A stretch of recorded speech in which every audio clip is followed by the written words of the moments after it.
oon tuntenut Otson niin kauan, 30 vuotta, ja Otso sattui kysymään, että kiinnostaako minua tulla tänne, ja mä sanoin oikeastaan, että välittömästi, että kyllä. Ja sitten jälkeenpäin mietin, että miksi mä sanoin kyllä, mutta se oli jo sanottu siinä vaiheessa. Mun tausta on itse asiassa aika pitkään. Sanotaan, että jos elektroäijät jaetaan 3 tyyppiä, että on tyyppejä, jotka on aloittanut joillakin muilla soittimilla, kuten kitaralla ja rock-taustalla. Ja sitten on tyyppejä, jotka on tullut keyboardin kautta ja ehkä klassisen kautta. Ja sitten on tyyppejä, jotka on tullut pelkästään elektron kautta. Niin mä oon se ensimmäinen, joka on tullut rockmusiikin kautta, paitsi että mulla on jonkun verran klassista taustaa. Et mä kävin musiikkiopistoja ja tällaista näin.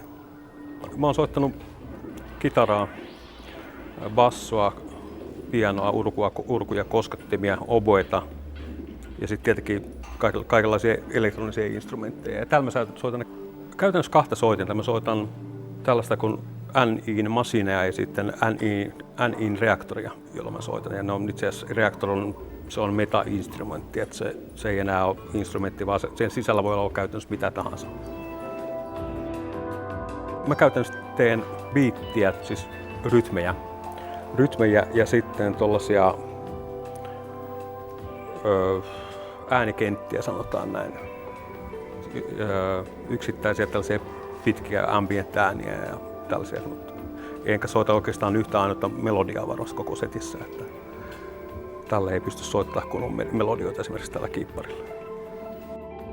Mä oon käytännössä tekemässä niinku setupia, koska on kun on rajaton määrä mahdollisuuksia, niin se, että jos sä pidät niitä kaikkia auki täällä, niin se käyttää niin paljon resursseja, että ei sä et pysty enää soittamaan, koska kone menee tukkoon.